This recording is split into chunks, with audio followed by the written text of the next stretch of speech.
अस्सलाम वालेकुम रहमतुल्लाह। आज की जो वीडियो है ये अल्ट्रासाउंड के हवाले से है कि ड्यूरिंग प्रेगनेंसी या दौरान हमल जो है वो अल्ट्रासाउंड क्यों और कब करवाना चाहिए, इसकी वजूहात क्या है, इसके बेनिफिट्स क्या हैं और इसके अलावा अगर मुमकिन रिस्क फैक्टर हैं तो वो कौन कौन से हैं। तो इसके अलावा मैं कोशिश करूंगा कि इसके अंदर जो मेडिकल लैंग्वेज या टर्मिनोलॉजी है वो कम से कम इस्तेमाल करूँ, इसको इतना ईजी बनाऊं कि एक आम जो शख्स है जिसको मेडिकल का नॉलेज नहीं है वो भी इंशाल्लाह इसको आसानी समझ सके। तो चलते हैं हम अपनी वीडियो की जानिब। मैं हूं डॉक्टर मुज़म्मिल करीम और मैं आपको अपने चैनल में खुश आमदीद कहता हूं। वीडियो में आगे जाने से पहले हमारे चैनल को सब्सक्राइब जरूर कर लें और वीडियो को लाइक जरूर कीजिएगा। किसी भी किस्म के सवालात के लिए आप हमें कमेंट कर सकते हैं। जज़ाकल्लाह। मगर आमतौर पर जो अल्ट्रासाउंड है उसे 3 दफा जो है वो करवाया जाता है। सबसे पहले अर्ली प्रेगनेंसी अल्ट्रासाउंड।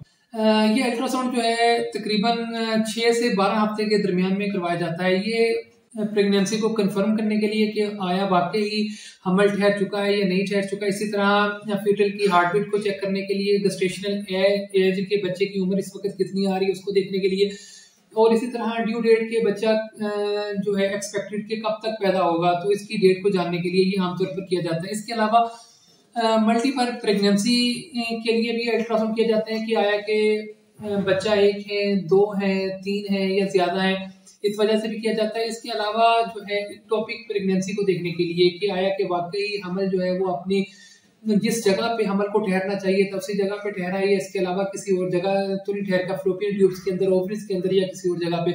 इसको एग्जामिन करने के लिए भी ये अल्ट्रासाउंड बहुत ही अहमियत का हामिल है। 6 हफ्ते से लेकर ज्यादातर इसको 12 हफ्ते तक के दरमियान में करवाया जाता है। इसके बाद में हम बात करते हैं मिड प्रेगनेंसी अल्ट्रासाउंड की, या इसे अनाटमी या एनोमली स्कैन भी कहा जाता है। ये अल्ट्रासाउंड जो है ये ज्यादातर 18 से 22 हफ्ते के अंदर करवाया जाता है।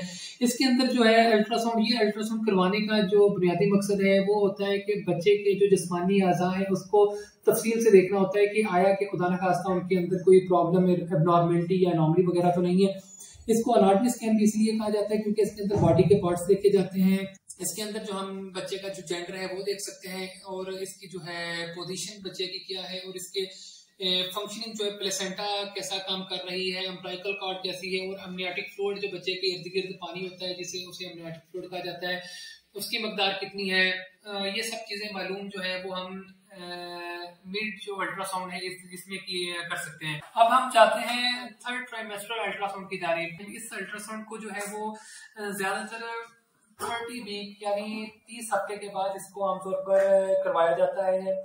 तो इसके अंदर जो हमने देखना होता है, इसके अंदर भी सबसे अहम जो चीज है वो फीटल पोजीशन, बच्चे की जो माँ के पेट के अंदर पोजीशन क्या आया कि वो सीधा है, आड़ा है, तिरछा है, उसकी पोजीशन कैसी है, वो नॉर्मल, उसकी डिलीवरी होने के चांसेस हैं या नहीं है, उसके जो अमनियोटिक फ्लूइड जो बच्चे के इर्द गिर्द पानी होता है वो कितना है, वो कम या ज्यादा तो नहीं हो रहा, या इसी तरह बच्चे की अनाटमी वगैरह देखने के लिए कि बच्चे के अंदर जो है उसकी ग्रोथ नॉर्मल हो रही है या उसकी ग्रोथ के अंदर खुदा न खास्ता कोई मसला तो नहीं आ रहा। तो ये इस तरह की चीजें, और इसके अलावा अम्ब्लाइकल कॉर्ड जो है वो देखने के लिए कि आया कि बच्चे को ब्लड की सप्लाई, ऑक्सीजन की सप्लाई, खुराक की सप्लाई वो प्रॉपर हो रही है या नहीं हो रही, इसलिए ये अल्ट्रासाउंड किया जाता है।